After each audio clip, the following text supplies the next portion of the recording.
استحاضہ میں روزے اور نماز کا حکم.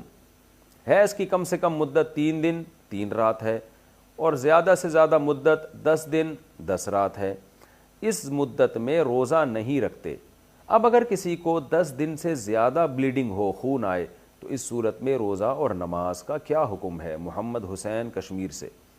کسی خاتون کو اگر 10 دن سے بھی زیادہ بلیڈنگ ہو رہی ہے تو وہ روزہ بھی رکھیں گی اور نماز بھی پڑھیں گی، کیونکہ حیض 10 دن سے زیادہ نہیں ہو سکتا. تو روزے کا تو حکم یہی ہے کہ 10 دنوں کے بعد وہ روزہ رکھنا شروع کر دیں گی، اور تمام روزوں کی قضا تو انہوں نے جو حیض کی حالت میں چھوٹے ہیں وہ تو ویسے ہی عید کے بعد کرنی ہے. نماز میں یہ ہوتا ہے کہ جو حیض کے ایام میں عورت کی نمازیں چھوٹی ہیں وہ اس پر لازم نہیں ہوتی.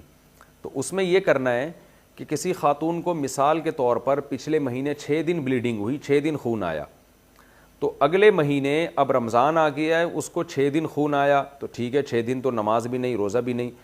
7ویں دن بھی خون آیا تو صبر کریں گی وہ خاتون. 8ویں دن بھی خون آیا، 9ویں دن بھی خون آیا، اور 10 دن کمپلیٹ ہونے سے پہلے خون بند ہو گیا، تو اس کا مطلب یہ ہے کہ اب ان کو 9 دن سے زیادہ خون آیا ہے اور 10 دن سے کم آیا ہے، تو یہی سارے دن حیض کے شمار ہوں گے اور ان کو اب نماز قضا کرنے کی ضرورت نہیں ہے. لیکن اگر کسی خاتون کو پچھلے مہینے فار ایگزامپل مثال کے طور پر 6 دن خون آیا، اگلے مہینے 6 دن سے زیادہ آتے آتے اتنا آ گیا کہ 10 دن سے بھی کراس ہو گیا، تو 10 دن سے جب کراس ہوگا تو یہ اس کی علامت ہوگی کہ بھئی یہ حیض کا خون نہیں ہے، یہ استحاضے کا خون ہے. اور ایسے موقع پہ پھر یہ دیکھا جائے گا پچھلے مہینے کتنے دن خون آیا تھا. پچھلے مہینے چونکہ 6 دن خون آیا تھا تو 6 دن حیض کے سمجھے جائیں گے، اور 6 دن سے اوپر جتنے دن ہیں وہ استحاضہ کی سمجھے جائیں گے، پاکی کے دن سمجھے جائیں گے. لہذا اس میں جو نمازیں انہوں نے چھوڑی تھیں ان کی قضا کرنی پڑے گی ان کو.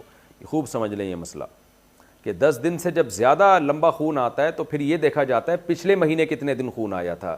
پچھلے مہینے جتنے دن خون آیا تھا وہ حیض، اس سے زیادہ پاکی کے اور استحاضہ کے ایام.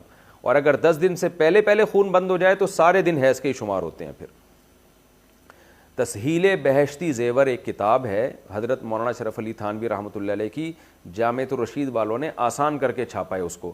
وہ کتاب ہر گھر کی ضرورت ہے. اس میں خواتین حیض و نفاس کے مسائل پڑھیں، اور مردوں کے مسائل بھی ہیں، خواتین کے مسائل بھی ہیں. پہلے وہ بہت مشکل تھی، اب بہت آسان کر کے چھاپی ہے. اس میں یہ تمام مسائل آپ کو پتہ چل جائیں گے. آج کل ہماری خواتین کو بالکل بھی حیض و نفاس کے مسائل نہیں پتہ ہوتے، نمازیں ضائع ہوتی ہیں، روزے ضائع ہوتے ہیں، بڑے مسائل ہوتے ہیں اس میں.